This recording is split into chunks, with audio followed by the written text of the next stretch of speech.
Hola, soy Vicente Costantini. Después de la sección peluquería de cuarentena, que me dejó como, no sé, Walter White o Prison Break, em, la idea de este video es presentar una ampliación de la introducción a lo que sería la poesía como género y fundamentalmente hablar sobre las características formales que tiene la poesía. Bueno, en esta presentación voy a desarrollar muchos de los elementos importantes que tiene la poesía como género, que nos permiten hacer un análisis básico de sus características. Para eso necesitamos adoptar un vocabulario elemental, digamos, que nos permita saber de qué estamos hablando. Algunas palabras seguramente les resulten familiares, como verso, otras tal vez menos, como cesura. Así que vamos a ir viendo qué significa cada término y voy a tratar de dar muchos ejemplos para que esto sea más llevadero y ustedes puedan usarlo también como un material de consulta. Utilicé mucha bibliografía, está citada al final de esta presentación, y bueno, ojalá les sirva como recurso para poder después recurrir a él para sus clases. Bueno, en principio la definición de verso es palabra o conjunto de palabras que forman una unidad en un poema, sujetas a un ritmo o a un metro determinado. Esta definición es del Diccionario Integral del Español de la Argentina. Sabemos que existe poesía que no está en verso. Sin embargo, es importante señalar dos cosas. La primera, desde ya la disposición en versos cambia mucho la forma de leer un poema, va a modificar, va a influir mucho sobre la forma en la que funciona un poema. Y por otro lado, también muchas veces se plantea una oposición incluso desde el diccionario, entre verso y prosa, como si fueran, digamos, dos tipos de escritura totalmente distintos. Lo que vamos a ver es que, aunque efectivamente existe mucha poesía escrita en prosa, podemos pensar en El espantapájaros de Oliverio Girondo, por ejemplo, los poemas en prosa de Baudelaire, entre muchísimos otros ejemplos que existen. La realidad también es que la poesía en verso está emparentada con la música, y vamos a ver que tiene muchos elementos que tienen que ver con lo fónico, con lo rítmico. Entonces es un elemento que no hay que desdeñar y que además engloba la gran mayoría de poesía que existe. Bueno, en ¿Qué es la poesía? El capítulo de Cómo leer un poema, capítulo 2 de Cómo leer un poema, el libro de Terry Eagleton, el autor señala que el verso puede ser un elemento significativo para el poema, en tanto genera los efectos de repetición y de pausa. Dice la cita: es el autor y no el impresor o el procesador de textos quien decide dónde terminan los versos. Acá hay un ejemplo que deja bastante claro lo que dice Eagleton. Está extraído de Canto de mí mismo, un muy extenso poema de Walt Whitman, poeta estadounidense. Whitman tiene un libro que se llama Hojas de hierba, que prácticamente es el libro más importante, y que además es... Hojas de hierba es un libro que fue reescribiendo a lo largo de toda su vida. Entonces, es un libro fundamental para la obra de este poeta, y tiene la característica de que muchos de sus poemas utilizan versos muy extensos. Eso significa que en la mayor parte de las ediciones que ustedes pueden encontrar de Hojas de hierba, van a notar que necesariamente el editor, el diseñador, el impresor o la persona a cargo de disponer el poema en la página se ve obligado a hacer algún tipo de marca para indicar que el verso sigue, pero que no alcanza la línea o el renglón para indicar que ese verso sigue. Tienen acá 3 ejemplos de 3 versos que son demasiado largos, que no entran en la línea o en el renglón y que por lo tanto en este caso se ponen alineados a la derecha para que se entienda que pertenecen al mismo verso que venía en la línea anterior. Por eso no es del todo correcto decir que un verso equivale a una línea, porque a veces los versos son más largos que una línea, son más extensos. El fragmento dice: un niño me preguntó, ¿qué es la hierba?, trayéndomela a manos llenas. ¿Cómo podría contestarle? Yo tampoco lo sé. Sospecho que es la bandera de mi carácter, tejida con esperanzada tela verde. O el pañuelo de Dios, una prenda fragante dejada caer a propósito, con el nombre del dueño en alguna punta para que lo veamos y lo notemos y nos preguntemos, ¿de quién?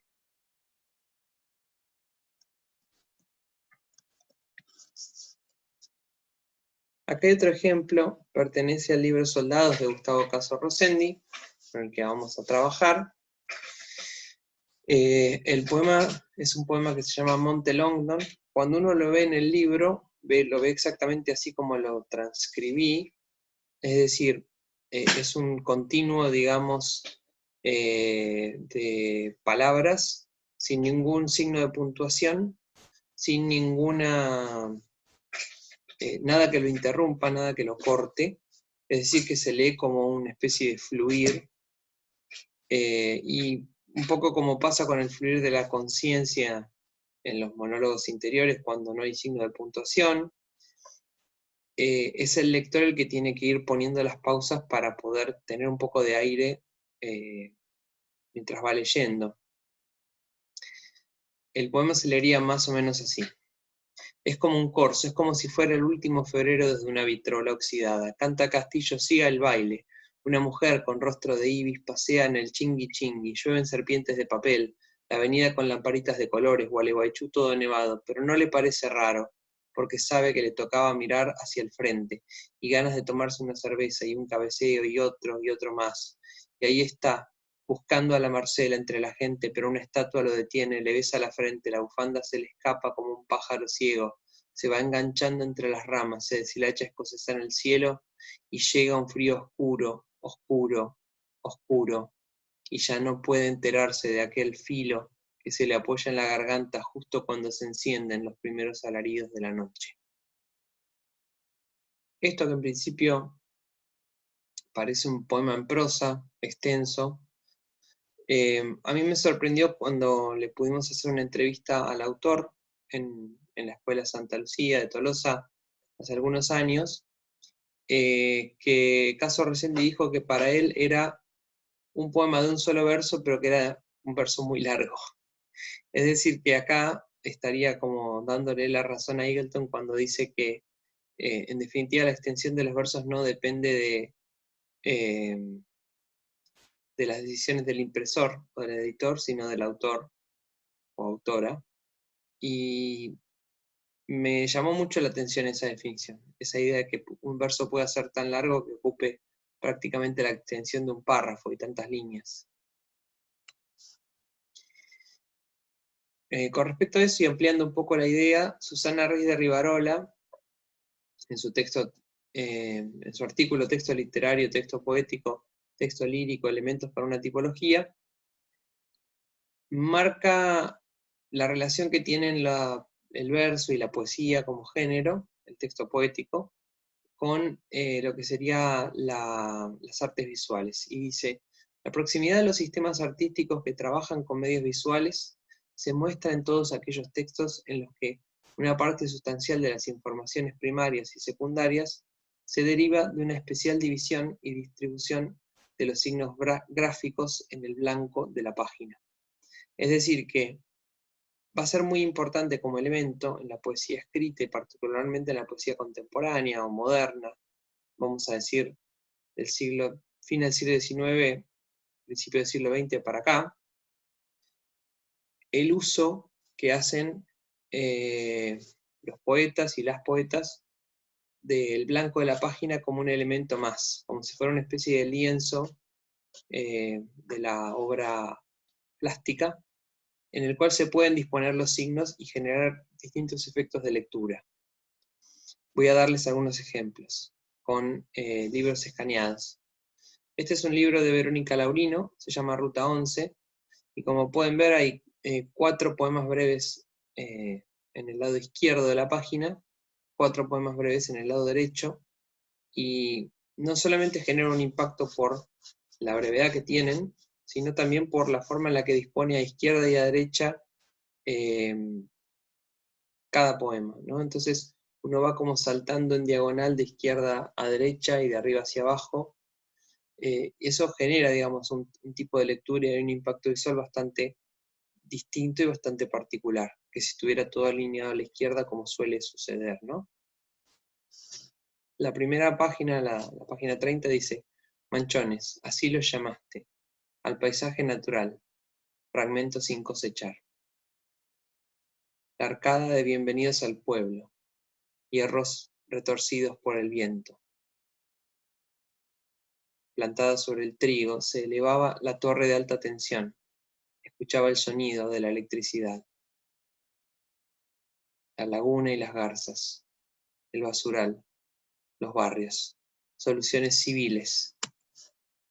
La página de la derecha, la 31, dice: los ingenieros canalizaron el arroyo, la inundación es la venganza. Una flor silvestre confundida en el cantero que creó el paisajista.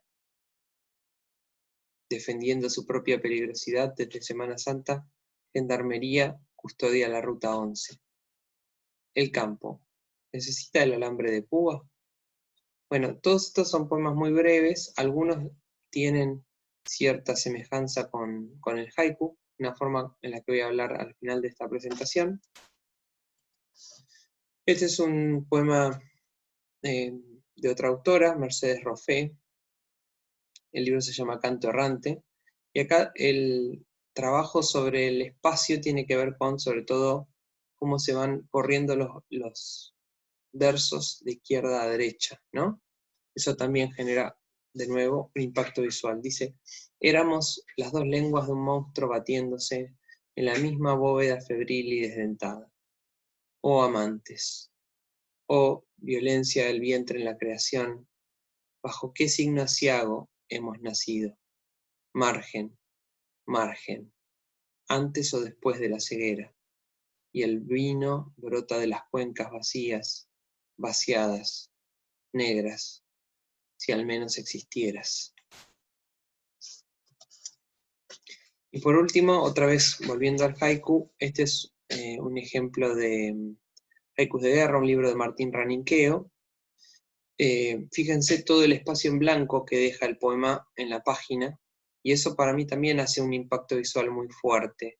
Primero porque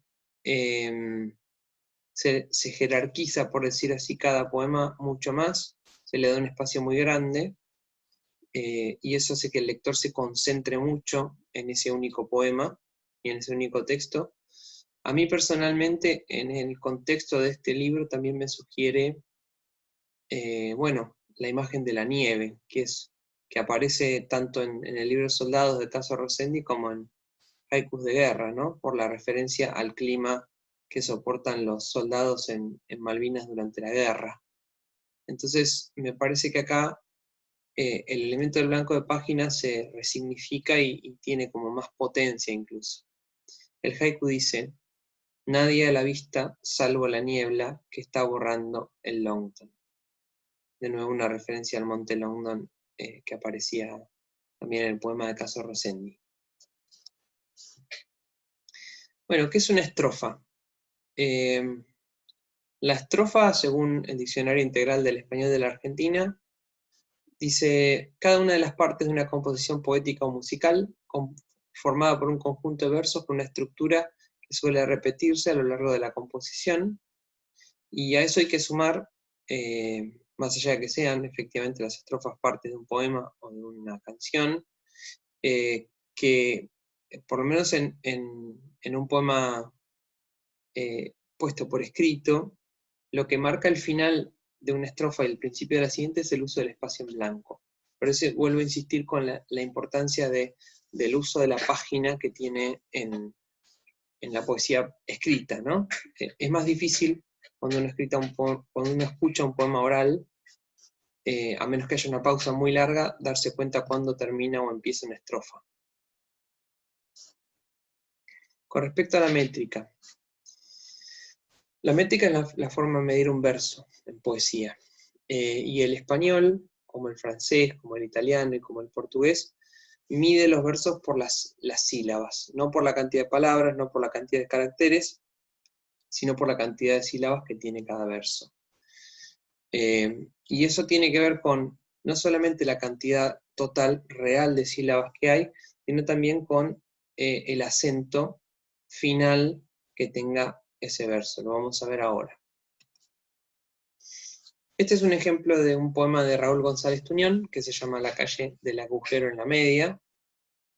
Y si nosotros contamos las sílabas separándolas palabra por palabra, nos va a dar una cuenta que en realidad es errada y que no funciona para la poesía.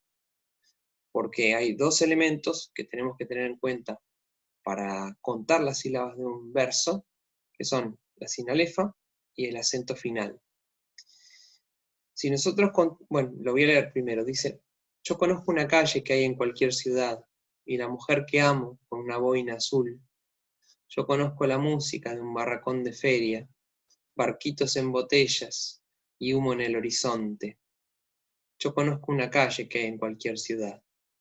Si nosotros lo contamos sílaba por sílaba, palabra por palabra, nos daría esta cuenta que yo puse entre signos de pregunta, pero hay que tener en cuenta que en poesía y también en la música se crea un efecto sonoro en el cual los últimos sonidos de una palabra se unen con los sonidos siguientes con los sonidos de la palabra siguiente, siempre y cuando sean vocales. Algunos ejemplos. La palabra conozco se une en su última sílaba con la primera sílaba de la palabra una. Entonces tenemos que contar yo, co, nos, cou, na, ca, ye. Lo mismo sucede con que hay, porque tenemos la E final y la H que es muda, que no suena. Por lo tanto, la sílaba que se une con ay. Lo mismo sucede con que amo, con boina azul, con de un, todo lo que está ahí marcado en rojo. Eso que está marcado en rojo es lo que llamamos sinalefa, y se cuenta como una única sílaba, porque suena al oído como una única sílaba. Por eso la cuenta nos da 13, 12, 15, 14, 13. Pero eso hay que sumar otra cosa. El español típicamente es un idioma, una lengua de palabras graves, como mesa, casa, silla, perro, gato, madre, padre, hijo, hija. Entonces, si bien el oído está esperando, digamos, esa especie de golpe final, ¿no? Como feria, como horizonte, cuando tenemos una palabra aguda al final del verso, se considera que es como si en ese golpe final le estuviera faltando una sílaba más. Por ejemplo, en ciudad, en azul. Piensen ustedes en el primer verso del Martín Fierro. Aquí me pongo a cantar. Si uno cuenta las sílabas, me da 7 la cuenta. Y sin embargo, todo el Martín Fierro está escrito en octosílabos. Entonces, la regla es que si la última palabra del verso es grave, la cuenta queda igual. Si la última palabra del verso es aguda, tengo que sumar una sílaba. Y si la última palabra del verso es esdrújula, en general es raro, pero hay, tengo que restar una sílaba. Y de esa manera me va a quedar la cuenta real de cuántas sílabas tengo en la métrica de cada verso. En este caso, la cuenta final sería 14, 13, 15, 14 y 14. O sea que es irregular, no es siempre la misma métrica. Entonces, a esta especie de golpe final que tiene cada verso, se lo conoce como acento rítmico. En en un manual, un diccionario muy útil que yo consulté para esta presentación, que se llama Diccionario de Términos Filológicos, Fernando Lázaro Carreter, un hispanista muy importante, dice: los versos suelen llevar acentos de intensidad principales, obligatorios, sobre ciertas sílabas, llamados ictus, que son ese golpe o ese sonido final de cada verso, que recién marcábamos, ¿no? Ciudad, azul, etc. Que pueden pertenecer o no a palabras relevantes. Puede ser una palabra importante para el poema o no. Puede ser una palabra que sea poco relevante para el poema. La aparición regular de dichos acentos genera un ritmo, de ahí su nombre de acentos métricos o acentos rítmicos. Tengo acá un ejemplo de un soneto muy conocido de Lope de Vega, y voy a tratar de leerlo enfatizando ese golpe final, ese acento rítmico que tiene al final cada verso. Esto está enfatizado además por el hecho de que tiene muy pocas pausas. Es un soneto que tiene lo que llamaríamos asíndeton, o sea, falta de signo de puntuación que corten el fluir, digamos, de la sintaxis o de la frase. Dice: desmayarse, atreverse, estar furioso, áspero, tierno, liberal, esquivo, alentado, mortal, difunto, vivo, leal, traidor, cobarde y animoso. No hallar fuera del bien centro y reposo. Mostrarse alegre, triste, humilde, altivo, enojado, valiente, fugitivo, satisfecho, ofendido, receloso. Huir el rostro al claro desengaño, beber veneno por licor suave. Olvidar el provecho, amar el daño. Creer que un cielo en un infierno cabe, dar la vida y el alma a un desengaño, esto es amor. Quien lo probó, lo sabe. Como se ve, casi siempre el acento más fuerte está puesto sobre el final del verso, y a eso se suma también un acento adicional, porque estos son versos largos, son versos en decasílabos, de 11 sílabas cada uno. Entonces, por ejemplo, esto es amor, quien lo probó lo sabe, serían como dos acentos fuertes que hay en el mismo verso. Lo que podríamos llamar cesura, el primero, y acento rítmico o acento de la métrica al final. Con respecto a los versos, ¿cómo se clasifican los versos? Básicamente existen dos tipos de versos en castellano, los que llamamos de arte menor y los que llamamos de arte mayor. Los de arte menor son los que tienen de 2 a 8 sílabas. No hay versos de una sílaba en castellano, no porque no pueda haber un verso con una sola palabra, una sola palabra con una sola sílaba, como sol, sino porque, por las reglas que acabo de explicar recién, aunque vos tengas una sola sílaba, siempre va a contar como 2. Va a ser 1 más 1, se le suma por ser aguda. Todos los monosílabos, como ustedes saben, son agudos. Entonces, siempre va a contar como un verso de 2 sílabas. Yo acá puse algunos versos de un poema de Cofreses y Muñoz, que se llama Corona de Cristo. Están mezclados, no es así el poema, no va en aumento de sílabas, pero por lo menos para que quede como ejemplo de versos de 2 sílabas, 3 sílabas, 4, 5, 6, 7 y 8. Los octosílabos son probablemente los más frecuentes en el español, sobre todo en las poesías de origen popular, ¿no? Piensen ustedes en el romance, piensen ustedes en lo que hace después los autores cultos o letrados con el romance, digo, de Federico García Lorca y los poetas de la gauchesca, por ejemplo. Los versos dicen: punzan, me clavan, los que graban, como a una estaca, tallan en mi cuerpo nombres en la corteza, las canoas en el agua. Insisto, no es ese el orden original, pero sirve como ejemplo. Por otro lado, los versos de arte mayor tienen de 9 sílabas para arriba. De esos habría que mencionar 2 como los más importantes: el endecasílabo, que es el que utiliza el soneto. Aquí puse el comienzo de un famoso soneto de Quevedo que dice: cerrar podrá a mis ojos la postrera. Y el alejandrino, que es un verso un poco más largo, de 14 sílabas, también llamado tetradecasílabo, que que a veces es utilizado para hacer una variación del soneto con versos de 14 sílabas en vez de 11. Después, digamos, los nombres son eneasílabo, decasílabo, endecasílabo, dodecasílabo, tridecasílabo, tetradecasílabo, alejandrino, pentadecasílabo. Todas estas palabras son de origen griego y por eso las raíces, digamos, cultas que tienen, ¿no?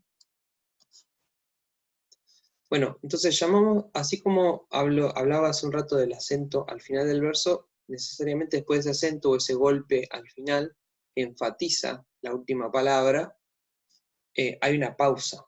Se produce una pausa entre que yo hago ese acento final y paso al verso siguiente. A esa pausa se la conoce como pausa rítmica y no es otra cosa que una pequeña pausa o silencio. Dice que silencio de tensión que se establece en el interior de un verso o al final del mismo, cuya aparición periódica genera un ritmo.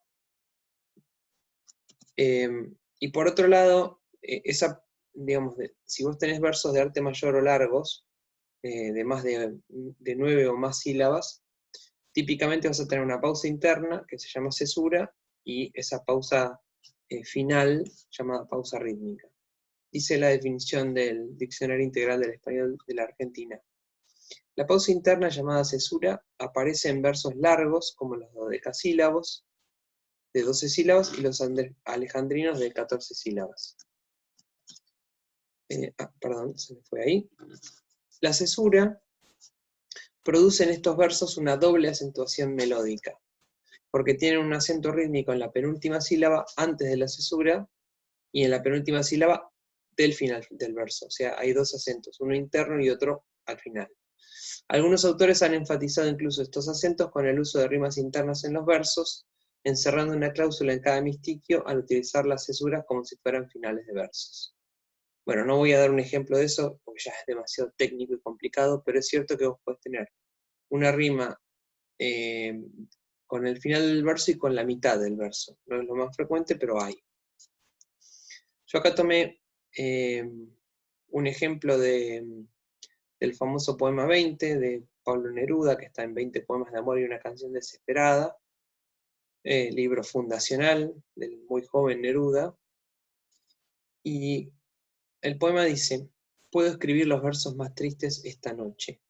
Escribir, por ejemplo, la noche está estrellada, y tiritan azules los astros a lo lejos. El viento de la noche gira en el cielo y canta. Puedo escribir los versos más tristes esta noche. Yo la quise y a veces ella también me quiso.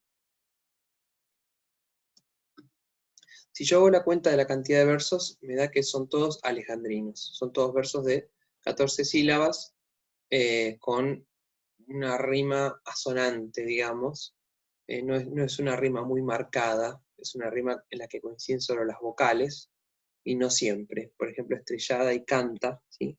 Pero después tenemos noche y noche, que se repite 2 veces, lejos y quiso, que no riman. Para mí lo interesante entonces acá no está solamente en que la métrica sea regular, sino que además Neruda tiene la astucia de que las pausas internas, la cesura que tiene cada verso, no es siempre la misma, y eso le da cierto grado de variación al poema. Fíjense dónde corta cada verso internamente y dónde corta al final. Dice: puedo escribir los versos más tristes esta noche. Escribir, por ejemplo, la noche está estrellada y tiritan azules los astros a lo lejos. El viento de la noche gira en el cielo y canta. Puedo escribir los versos más tristes esta noche. Yo la quise y a veces ella también me quiso. Es decir, que acá los versos quedan cortados en hemistiquios o partes, a veces irregulares como 10 y 4 o 4 y 10, y otras veces regulares como 7 y 7. Y eso le da cierta variación, cierto grado de flexibilidad y plasticidad al texto. Con respecto a la rima, que yo mencionaba hace un rato, llamamos rima a la igualdad o semejanza de los sonidos, en que acaban 2 o más versos a partir de la última vocal acentuada. Y existen 2 tipos de rimas: la rima consonante, que es la que se consigue por la igualdad de todos los sonidos a partir de la última vocal acentuada, y la asonante, en la que van a coincidir solamente los sonidos vocálicos. Acá hay un ejemplo de rima consonante, está extraída de un poema de Borges que se llama La noche cíclica, y además yo lo elegí porque, digamos, me parece que Borges intentó hacer como una especie de, no sé, de desafío de ponerse a sí mismo un desafío como poeta, que es incluir algunas rimas esdrújulas, que obviamente siempre son más complicadas de rimar, porque vos tenés que toda rima siempre va desde el acento hacia el final de la palabra. Entonces, si yo tomo un verbo en infinitivo como, no sé, hablar, es muy fácil rimar eso porque busco cualquier otro verbo en infinitivo como, no sé, cantar, y ya estoy rimando. Más difícil es si yo busco una palabra como ómnibus, ¿cómo hago para rimar ómnibus? Creo que no rima con ninguna otra palabra, no se me ocurre una palabra que rime con ómnibus, entonces se vuelve bastante complicado, sobre todo si la rima es consonante. Acá Borges utiliza un modelo que es lo que vamos a llamar rima consonante cruzada, que es que rima el primer verso con el último de la estrofa y los dos versos intermedios entre sí. Es lo que se llama rima consonante cruzada, que después va a utilizar también el soneto, ¿no? Dice: lo supieron los arduos alumnos de Pitágoras, los astros y los hombres vuelven cíclicamente. Los átomos fatales repetirán la urgente Afrodita de oro, los tebanos, las ágoras. No sé si volveremos en un ciclo segundo, como vuelven las cifras de una fracción periódica, pero sé que una oscura rotación pitagórica, noche a noche, me deja en un lugar del mundo. Fíjense que en la primera estrofa la rima A, porque eso no sé si lo dije, pero la rima se marca con letras, entonces los versos que coinciden llevan la misma letra. Pitágoras y Ágora se marca con la letra A, y periódica y pitagórica con la H. Obviamente va en orden alfabético, yo acá salté algunas estrofas, por eso salté de la B a la G, porque hay algunas estrofas que no puse. Pero fíjense la dificultad de hacer rimar periódica con pitagórica. Estoy notando en realidad que periódica y pitagórica es asonante, porque no coincide la D con la R. Pero sí, por ejemplo, tenemos una rima consonante en Pitágoras y Ágoras. La verdad que no me había dado cuenta que Borges ahí hace un poco de trampa y mete una rima sonante entre periódica y pitagórica, ódica, órica. Casi imperceptible, ¿no? Por otro lado, yo no me había dado cuenta y lo puse como ejemplo de rima consonante, pero bueno, caí en la trampa de Borges. Rima sonante, como dije recién, es la igualdad de los sonidos vocálicos a partir de la última vocal acentuada en dos o más versos. Es muy frecuente en las canciones, en la música, en la poesía de origen popular, y por extensión en la gauchesca, que toma muchos elementos de la poesía de origen popular. Es mucho más fácil de hacer. Tengo que estar pensando solamente en los sonidos vocálicos de las palabras y no en que me coincidan todas las consonantes. Por supuesto, tomé un ejemplo de Martín Fierro. Este es el Moreno, hablando durante la payada, en el canto 30 de la Vuelta de Martín Fierro, y dice: yo no soy, señores míos, sino un pobre guitarrero, pero doy gracias al cielo porque puedo en la ocasión toparme con un cantor que experimente este negro.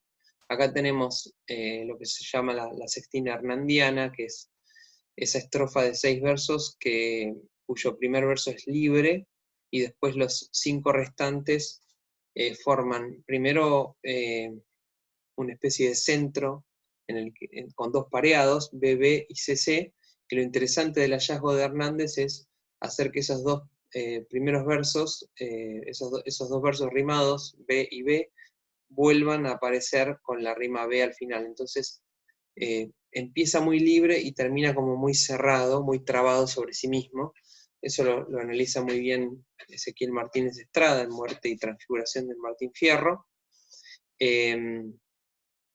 Y en este caso, yo creo que Hernández está tratando de enfatizar que el Moreno no es tan buen payador como fierro, porque la rima es bastante torpe, y se nota mucho que es asonante y que coinciden solo las vocales, ¿no? Guitarrero, negro, por ejemplo, y cielo, ninguna de las consonantes coincide, solo las vocales, y ocasión con cantor. Son rimas, pero realmente como muy, bastante menos prolijas, digamos, que por ejemplo la de Borges que me engañó recién, que era la de periódica y pitagórica, ¿no? Si lo lees rápido no te das cuenta. En esta queda más, es más obvio, ¿no? La no coincidencia de las consonantes. Bueno, una cosa que quiero agregar entonces tiene que ver con cuáles son las distintas composiciones, que no voy a tomar todas obviamente, pero quiero mencionar algunas de las composiciones básicas que ustedes pueden llegar a encontrar para dar clases en la escuela. Una es el romance como composición. El romance es un tipo de estrofa y por extensión también de composición que surge entre los siglos XIV y XV. Consta, como dice Lázaro Carreter, de una serie indefinida de versos octosílabos con rimas sonantes. O sea, no hay una extensión fija del romance, podría ser muy breve o muy largo. Los romances son por lo general composiciones anónimas en su origen y de circulación oral, y dice Ramón Menéndez Pidal en el libro en el que compila romances españoles, no son otra cosa que un fragmento de poema conservado en la memoria popular. Está un poco esa idea de que lo que llega a nosotros del romance es siempre un fragmento, siempre una parte de algo más amplio que tal vez se ha perdido en el boca en boca y en la transmisión oral, ¿no? Acá hay un romance que es uno de mis favoritos, que es el romance del veneno de Moriana. Van a notar ustedes que tiene versos, todos los versos son octosílabos, y los únicos versos que riman de manera fija y siempre con las mismas dos vocales, de forma asonante, son los pares, ¿no? Salido, amigos, rocino, venido y domingo. Incluso si ustedes prestan atención, van a ver que Moriana, que aparece 3 veces, no rima siempre porque a las puertas de Moriana se cuenta de una manera distinta que Buenos días Moriana, que tiene una diéresis en la I, porque ahí, para que quede bien al oído, tenemos que separar la I de la A. Sería Buenos días Moriana. Mientras que a las puertas de Moriana suena como a las puertas de Moriana, suena como diptongo. O sea, en uno se juntan las sílabas y en otro se separan. Si lo leo va a quedar más claro. Dice: madrugaba don Alonso, a poco del sol salido, convidando va a su boda a los parientes y amigos. A las puertas de Moriana sofrenaba su rocino. Buenos días, Moriana. Don Alonso, bienvenido. Vengo a brindarte, Moriana, para mi boda el domingo, dice don Alonso. Bueno, este es un ejemplo de romance. El poema es bastante más largo y extraordinario. Les recomiendo enormemente que lo lean entero, porque es muy narrativo. Cuenta una historia, y en este caso es una historia que prácticamente tiene como principio, desarrollo y final o desenlace. No voy a spoilear el final, pero recomiendo enormemente que lo lean. No tiene más de 3 páginas, 4, y está buenísimo. Es uno de mis romances favoritos. Con respecto al soneto, el soneto es un tipo de composición, a diferencia del romance, que tiene una extensión variable. El soneto es una extensión de forma absolutamente fija. Hay algunas excepciones que tal vez rompen con la regla, pero eso solamente confirma la rigidez, digamos, de su funcionamiento, porque tradicionalmente tiene siempre 14 versos, y esos 14 versos son endecasílabos, tienen 11 sílabas en total. La palabra, 11 sílabas cada uno, no en total. La palabra soneto viene del italiano, que quiere decir literalmente sonidito, pequeño sonido, Típicamente el soneto tiene 4 estrofas, y esas 4 estrofas están agrupadas en 2 cuartetos y 2 tercetos.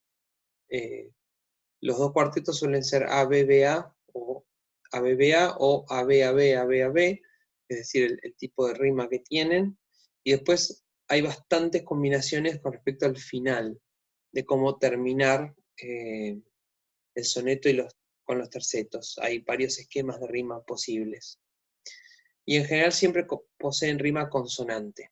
Eso hace que obviamente sean poemas de más difícil composición que un romance, que es un poema con un verso tal vez más accesible al oído, por ser octosílabo, que estamos más acostumbrados a escuchar, y que además podemos rimar más fácilmente gracias a la rima asonante.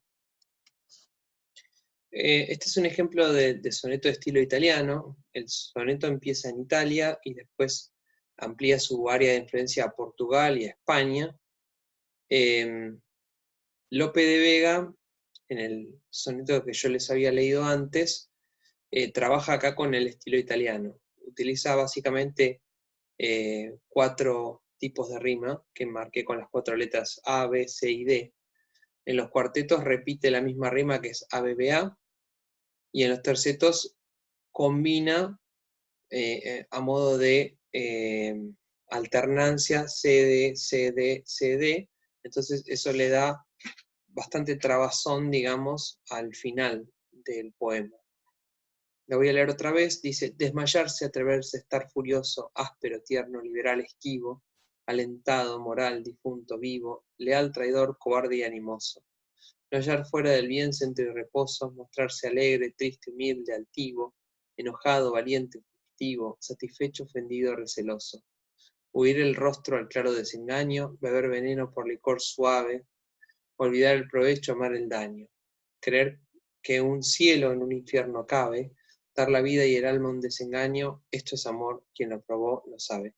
Ahí por ahí la palabra suave debería tener diéresis, no porque normalmente lleve diéresis, sino porque ahí el poeta pretende que no leamos suave, sino su-a-ve, como 3 sílabas, y eso a veces, como modo de licencia poética, los poetas lo marcan con una diéresis para marcar que hay que separar dos sílabas que normalmente formarían diptongo, como vimos con el ejemplo de Moriana antes.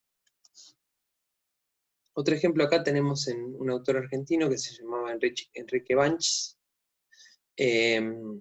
Este sería lo que llamamos el soneto de estilo francés, que en sí se parece bastante al de tipo italiano, pero con la diferencia de que utiliza 5 letras, 5 finales para rimar, A, B, C, D y E. Y eso genera, y utiliza también 2 pareados, pero pone en suspenso, digamos, el verso que acá está marcado como D, en el final del terceto, está suspendido al final del poema. Entonces uno está esperando que esa palabra, como vacío, obtenga una rima final. Entonces genera un poco más de tensión y un poco más de suspenso con respecto a la conclusión del poema. Funciona de manera bastante parecida, pero es una variación interesante de cómo terminar, digamos, el poema. Dice: quiero y no quiero que me quieras. Quiero abrir el corazón para tu pena, y al mismo tiempo, con orgullo austero, dejarlo intacto como cosa ajena. Como no sé lo que con él espero, ni qué misión oscura le encadena, dueño suyo no soy, y en él no impero. Ola soy que lo lleva y no lo llena. La muerte dejó en mí este cáliz preso, para apagar su sed en el regreso. Y yo no sé si lo hallará vacío. Mas cuando lo alce para el sorbo largo, diré: ha vivido, pero no es amargo. No me atreví a tocarlo, no era mío. Por último, el soneto de estilo inglés o isabelino, que es el que usa, por ejemplo, William Shakespeare, tiene la diferencia de que en lugar de utilizar 2 cuartetos y 2 tercetos, los ingleses inventaron una nueva forma para el soneto que es 3 cuartetos y un pareado, es decir, 3 estrofas de 4 y una estrofa de 2. Eso hace que esté mucho más puesto el énfasis en un desarrollo más fuerte del soneto y una conclusión mucho más breve, ¿no? Esta forma es utilizada por Pedro Mayral, que sabe inglés, que ha trabajado, digamos, con literatura inglesa, que ha traducido literatura inglesa, y que escribió este libro extraordinario e inclasificable que se llama El Gran Surubí, que básicamente se presenta como una novela gráfica en sonetos, es decir, una novela ilustrada con imágenes y que además está íntegramente escrita con sonetos. Una cosa descomunal. Fue publicada en forma de serie como una especie de folletín, y después salió en forma de libro, que es un libro extraordinario.